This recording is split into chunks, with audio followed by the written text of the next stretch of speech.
Good afternoon. Welcome to an episode of State of the Wiz, episode 59. And I have a special guest on here, my man Jalen from Wizkidsforever. How you doing, Jalen? I'm doing good, man. It's always a good day when I can talk some Wizards basketball. Super excited to come on the show. Appreciate you for having me. Oh man, appreciate you coming up here chopping it up. We definitely going to talk some Wiz hoops. So before we even get started, my name is K Jose. I'm one half of State of the Wizards, which is the voice of the unheard. You can follow me on X at DC Hoopla. Also, you can find me on IG under the same name, DC Hoopla, and make sure you follow State of the Wizards also on X and IG. Where can they find you at, man? You can find me at Wizkidsforever or my personal page, Sunday Showtime. Available on all platforms, and that's our social media handle as well. All right. So let's get started. So when did you start covering the Wizards? What made you decide to go ahead and do your own podcast? So I actually do a podcast on the Washington Commanders as well, and that started in 2021. And that was rather successful, and that's going rather well. So I have those same Commander videos on my same channel. And I just wanted to, do something different covering DC sports. I've been a Washington fan since I can remember. I remember watching Chris Whitney, and I'm only like 29 years old. So that tells you like how long I've been watching Washington Wizards basketball. And when I saw that, the Commanders podcast, Bleeding B&G, if you guys aren't familiar, Bleeding Burgundy and Gold, when I saw that started to pick up steam, I was like, why not do this thing with the Wizards? So I started, roughly 2023, but I came to realize that NFL fan base is much larger, and an NBA podcast, you have to be much more niche, along with the Wizards having a rather unsuccessful season for the last 2 years. So I've been in and out for the last 2 years. But I'm definitely planning on pushing out some consistent content because I'm super excited about the Wizards' future. Okay, that's good to hear, man. Glad that you also got your Commanders podcast. Not a Commanders fan, I'm a Las Vegas fan, but I get it. Yeah, I know, and I don't blame anybody in the area if they're not a Commander fan because honestly, my adolescence and my childhood was a struggle. So what I tell girls when I go on dates is like, I'm loyal. I'm a Washington fan. We haven't seen success outside of this past year, really, when that podcast took a boom. So I kind of fell off from Wizkidsforever, but I'm back on it for sure. Okay. All right. So I got to ask you, bro, Mm-hmm. what was your reaction when the Wizards landed number 6 in last week's lottery? I know everybody else's reaction, but what was your reaction? So I've been a Wizards fan for a long time. As I said, I remember the phrase that went around when it first started, like the inception of Twitter, when they were like, "That's so Wizards," and that was just "That's so Wizards" to me. Like I don't know another way to put it. It's just the ebbs and flows of being a Washington Wizard fan. I actually put out a video the same night of the lottery, giving instant reaction, where I honestly didn't know how to react because I was honestly like mad at myself for getting my hopes high of the potential of getting a top pick, getting a Cooper Flag or a top 3 pick. Because we're Wizards fans. Like this is what happens to us. And I hate to sound like the sister of the poor type franchise, but that's what the Wizards been in the NBA for the last 5 years for sure, since John Wall left, to be 100% honest. So that was my instant reaction.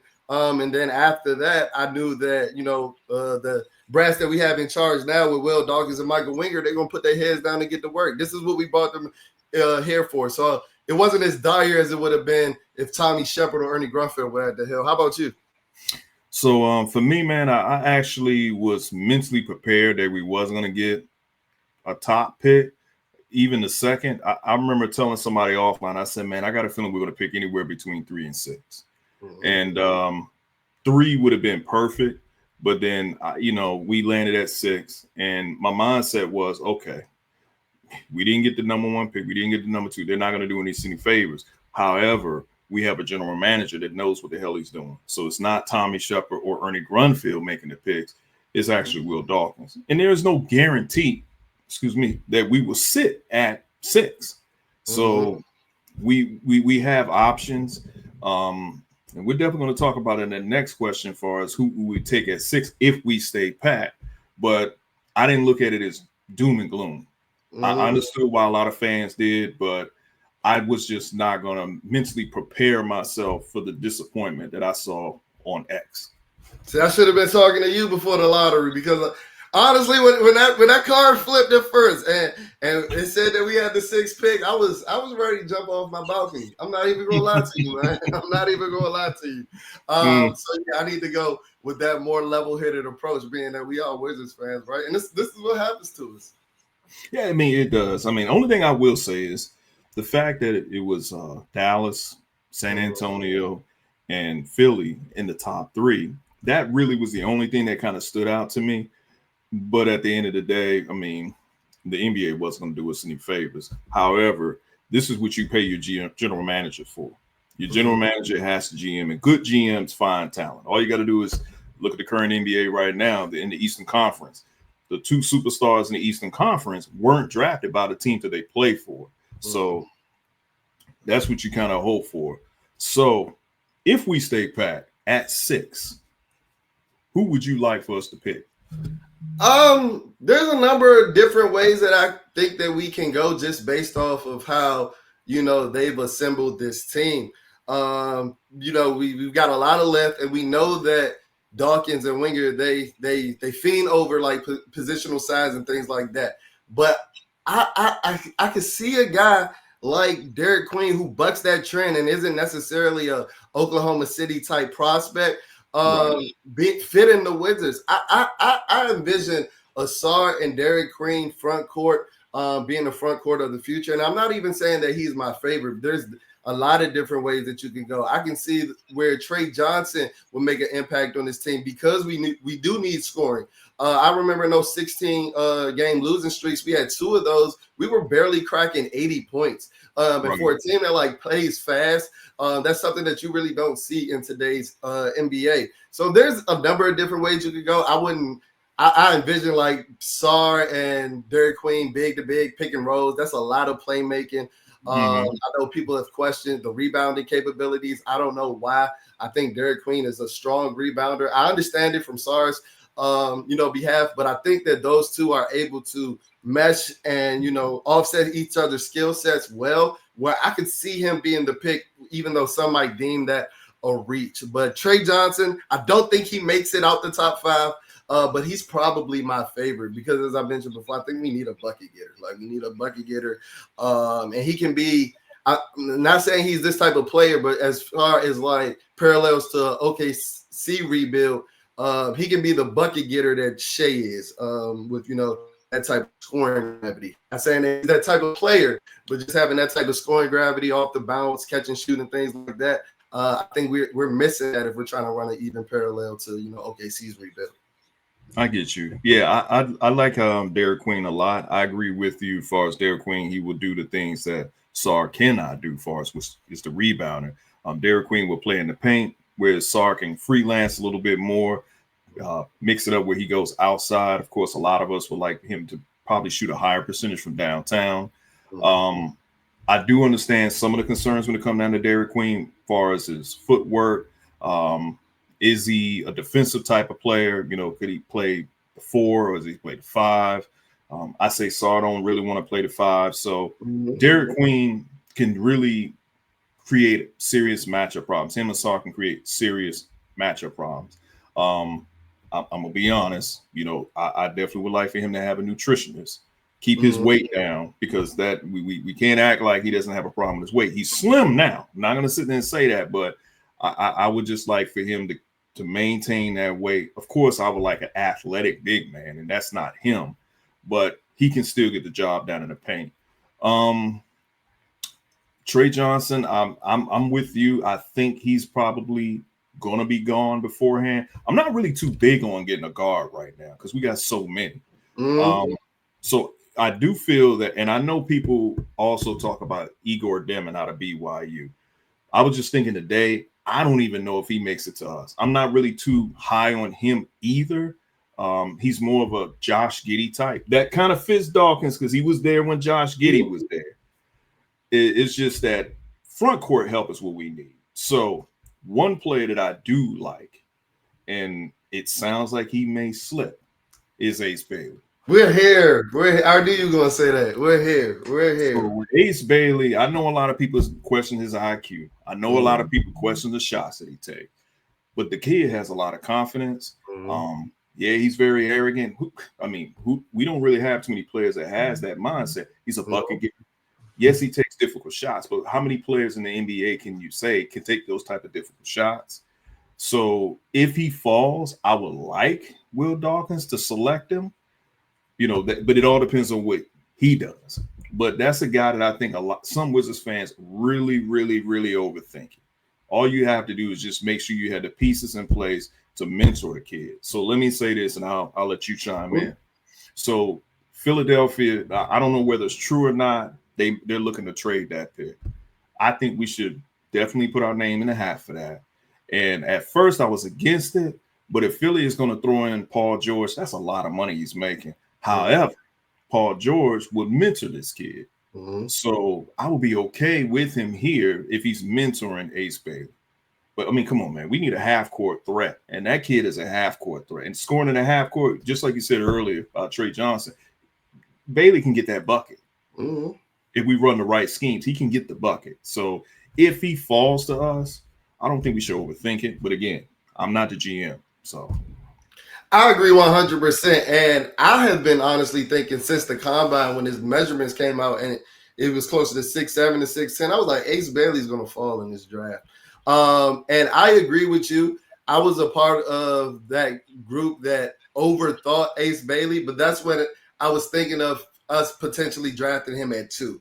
At 6, he'll be a potential steal. He'll be a steal because I don't think that he should be sliding out of the top 5 for the reasons that you said. Right. I think he's one of the better shot makers in this class, contested shot maker. And I think he's a plus shooter in catch and shoot situations when he's open. Like you don't want to leave him open. But with that scenario you presented, I was honestly, like you, hesitant on getting rid of that 18th pick because I honestly think that's what it's going to take to move up to 3 just with the slew of offers that are going to go around to Philly just for the type of prospect that's going to be available at 3. And I was against that. But if you're adding Paul George, and I know he's coming off of a year and he looks like a shell of himself, but we're able to, eat some of that money and allow him to mentor a guy like Ace Bailey, that can be like what Al Horford did in his few months with OKC. When he really got those bigs to play big, and we see how that's panning out now against Jokic and things like that. So yeah, I wouldn't be against that.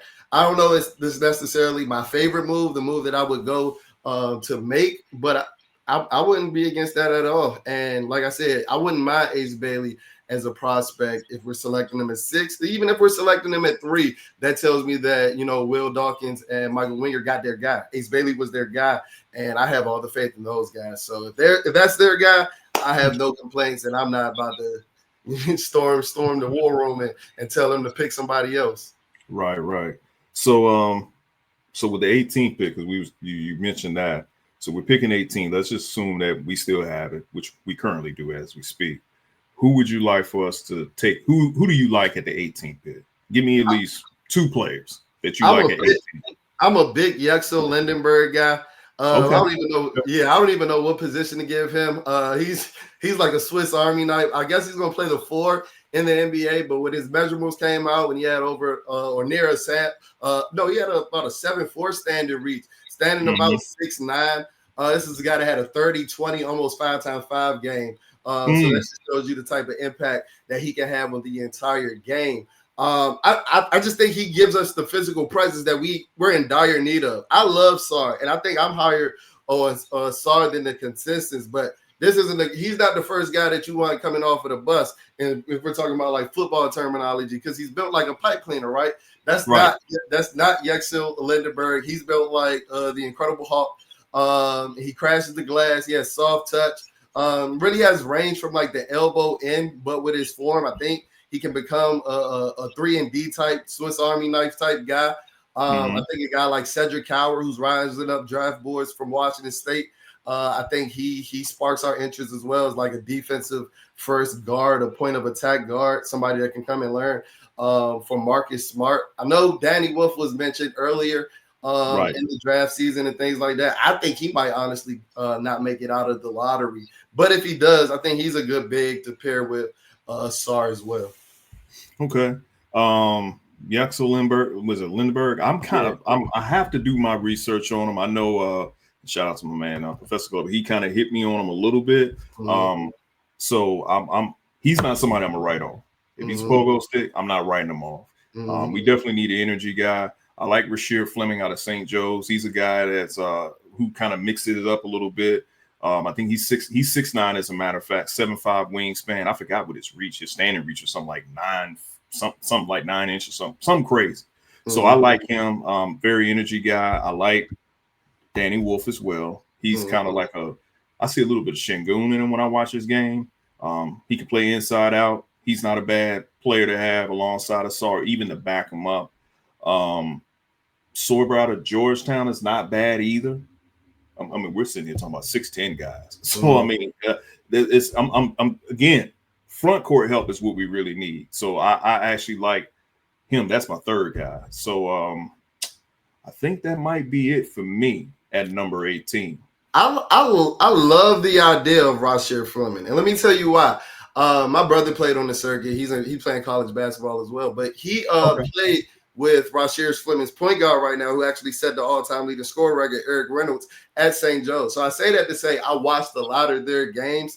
And I watched Rasheer Fleming with a keen eye when I started to see his name attached to Washington early in the season on draft boards and things like that. I love the idea of Rasheer Fleming. He tested well. He's super passive, though. And I don't want to just say this coming from looking at it from a Washington, point of view with my Washington Wizards lenses, but he gives me Chris Singleton vibes. He gives me Chris Singleton vibes. And I hate to say that because I love the idea from him. Because the idea of Chris Singleton, like they called him a Scottie Pippen coming into the draft. So the idea of Chris Singleton was an amazing thing, but we know what that turned out to be. And I don't want to put that smut on Rasheer Fleming's name, but just me being a Wizard fan, being a fan for as long as I've had, and just seeing comparisons, I can't say that it didn't cross my mind.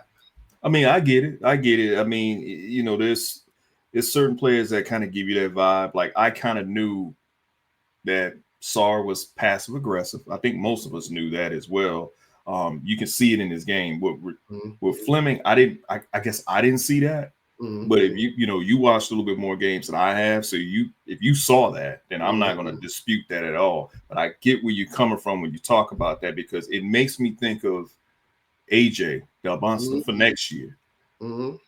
I had some people were telling me like I just don't see it in him. So I looked at him, I watched him as he did an interview, and I just saw like, man, does he really want to be great, or is he just enjoying the lifestyle?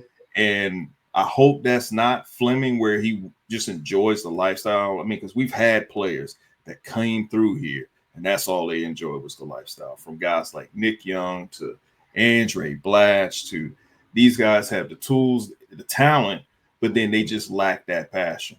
So that's key for me. I need a guy who's just going to have that passion. And to hear that about Fleming, I'm like, come on, man, you just broke my heart. I will say, I don't think he's that type of guy that falls in love. I think a lot of his passiveness comes with his lack of ball handling ability. He can't create a play right now. So I think he knows that, and he plays within himself, which is a good thing as far as like if you're looking for a role player.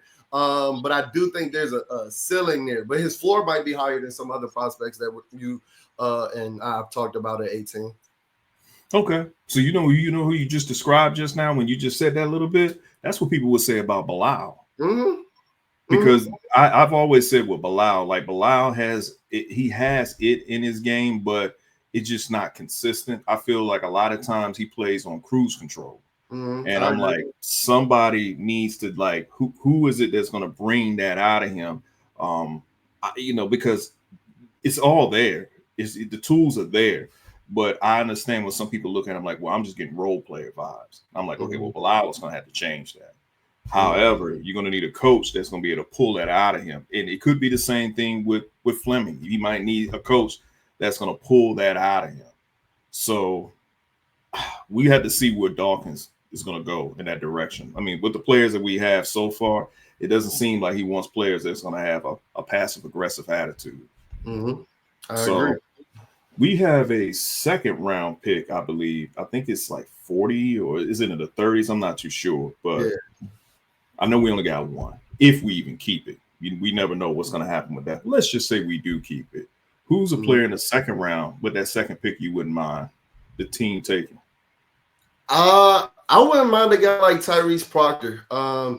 Because I know, I know with the second round, a lot of those guys you're banking on a lot of potential, but I think this is a guy where he can be just running with the OKC parallels again. He can be like the Isaiah Joe. And I know Isaiah Joe didn't necessarily start with the OKC Thunders, but this is a guy that can make a shot. He's been in college for a couple of years, so he's seen it. He's seen different coverages. And outside of the Houston game, he shows up in the biggest moments. And he's a clutch player. So this is a guy that can be a solid backup guard and a nice shot maker for you. And, hey, you can never scoff at shooting in the NBA in 2025. Okay, well, I agree with you on with Proctor. I actually like him too. I think he's a pretty good game manager. He does the things that people thought that Monte Morris and Tyus Jones was going to do. I mean, Tyus Jones is just very good when it comes to making sure he hold on to the basketball, but Proctor can actually take over the game when need be. He doesn't shy away from the bright lights, so I do like that about him. So I wouldn't mind him in the second round. Another player I wouldn't mind in the second round if he falls. It sounds like he might end up being in the first round because of how the way he's doing in the combine. Is Carter Knox out of Arkansas? Kevin Knox's younger brother. I actually like him. 6'6", two-way guard. I mean, well, he's a two guard, but in my opinion, I do believe he should stay in school. However, it sounds like he's doing pretty good in the combine, so he wouldn't be. If we're talking about a guard, okay, I'll take one in the second round. In the first round, I'm just not. I'm not ready to take a guard in the first round. I know there's some Wizards fans that like VJ Edgecombe. I have questions when it comes down to him. I mean, one thing we know, he's not as tall as they say he is. He's a high flyer. Some people think he might be Victor Oladipo. I mean, maybe. I said that his ceiling could be Dwayne Wade if he gets it together. But I just see him as being a better fit, like on a team like Charlotte. But if for the second round, I would take Carter Knox if he falls there. I agree. And while I do like Tyrese Proctor, my only issue, I'm really intent on taking a guard in the second round because I believe that we're going to be addressing the front court. It's just that with the prospects in the second round, they're not giving me the rim pressure that I'm looking for because that's what I honestly think that we're missing from our lead guard position. While I love Bub and I love his development, he's not a guy that's going to put a ton of pressure on the rim. And I'm excited to see what he's going to do in year two.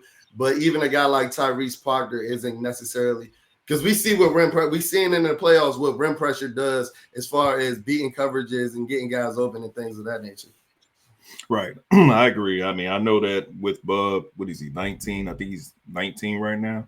So I know in due time, the expectation is that he'll be able to attack the rim, get that rim pressure. We see that with AJ. AJ can attack the rim.